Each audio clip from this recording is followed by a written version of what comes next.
Anong wish mo ang gusto mong tuparin ko ngayong Pasko? Ayun, Tay. Siguro naman po naririnig niyo yung mga parinig namin tungkol sa Baguio.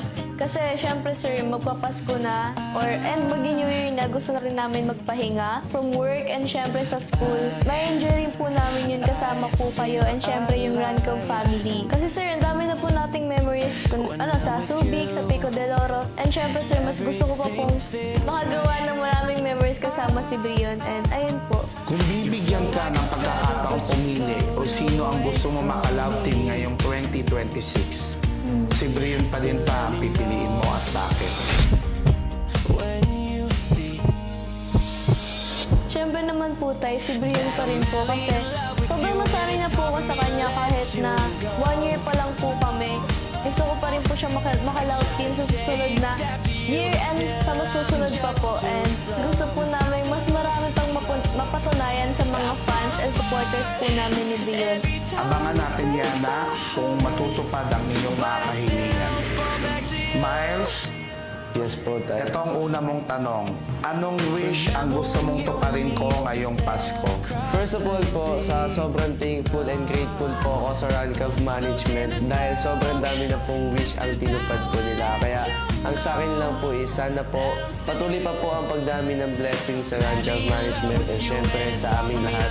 At sana po magkaroon po kami ng time ng bonding image na walang camera, yung makakapag-unwind lang kami, makakapag-coffee, makakapag-chill sa mga magagandang lugar dito sa Pilipinas. Yun po. Pangalawang tanong, kung bibigyan ka ng pagkakataong pumili o sino ang gusto mo maka-love team sa 2026, pipiliin mo pa rin ba si Mitch? Aba, syempre naman po, si Mitch pa rin ang pipiliin ko kahit hindi po sa 2026. Lagi ko po siyang pipiliin. Kasi alam niyo naman po guys, na malaki po talaga yung pinagsamahan namin ni Mitch. And ayoko naman po yun na masira dahil sa akin, dahil hindi ko po siya pipiliin as ka-love team ko pa rin sa 2026. And alam ko naman po guys na hindi din po kayo papayag na hindi na me sa 2026. Kaya naman guys, lagi namin iniisip na love nyo kami ni Mitch and lagi namin kayong hindi iiwanan guys. Abangan natin kung matutupad ang iyong mga kahilingan. Mitch, Po? unang tanong, ano ang wish mo ngayong Pasko na gusto mong tuparin ko? Yung una ko talaga naiisip, yung plano natin talaga mag-Baguio. Kasi sobrang tagal na nating napag-uusapan yun. Nasabi niya pa sa amin na gusto niya nga po ng somewhere na peaceful, relaxing. Tsaka napag-usapan din namin ni Miles na siguro since ilang months na rin, since nung last na vacation natin. And these past few months, sobrang naging hardworking namin. Alam niya po yan. Kung trabaho talaga. Kaya parang ngayon Pasko, gusto po namin na makapag-enjoy muna, walang camera, tsaka yung mararamdaman talaga namin na, ay, grabe ang saya ng Pasko namin. Lalo na't kasama po namin kayo, yung Rancov family,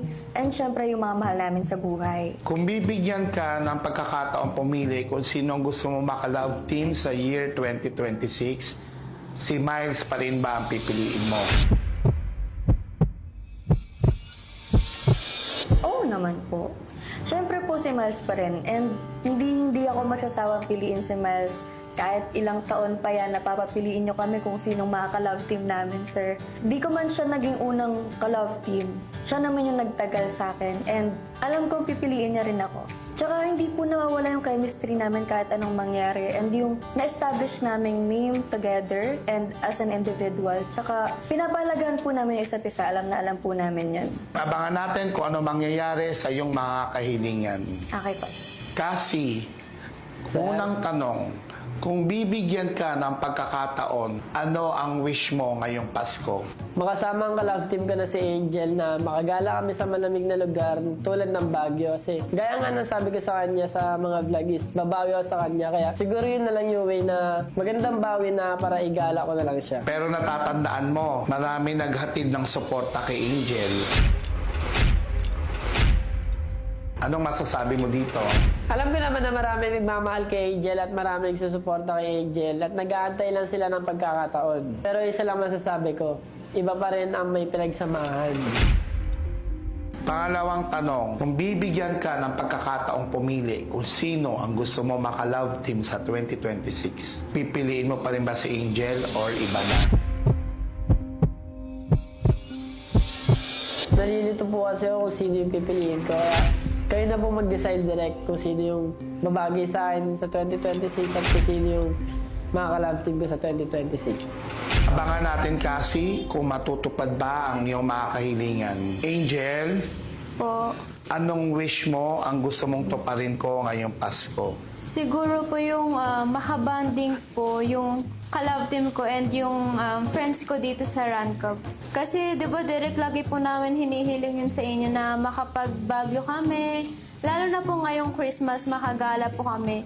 At ayun po, makapag-celebrate po kami. Yung wala pong iniisip na trabaho, makapag-unwind lang po kami, nasama-sama. Kasi ngayon na lang po ulit kami makakagala ng sama-sama. Kasi puro work po talaga and syempre pag-aaral po yung inaatupag namin. Kaya ayun po, this time sana makagala po kami. Kaya sana po this time makapag-relax po kami with Yana, Mitch at saka si Ella. Pangalawang tanong, Angel, kung bibigyan ka ng pagkakataong pumili kung sino ang gusto mo maka-love team sa 2026, si Cassie pa rin ba ang pipiliin mo? Hindi ko rin po alam kasi naguguluhan din po ako sa mga nangyari. Kasi ang dami pong mga naganap, naguguluhan po yung utak at isipan ko. Kaya minsan naiisip ko din po na gusto ko na lang po mag-solo. Pero Angel, marami nagmamahal sa iyo, marami nakasuporta sa iyo. Ano ang masasabi mo sa nag-abot sa iyo ng panyo? Sobrang nagulat po ako kasi may dumating po na may nag-abot po sa akin ng panyo. Kasi ang iniisip ko lang po nung time na yun, umalis na po tsaka umuwi na sa bahay kasi nasasaktan na po ako ng sobra. Alam mo bang darating si Justin o mga oras na yun? Hindi po. Sobrang unexpected po talaga.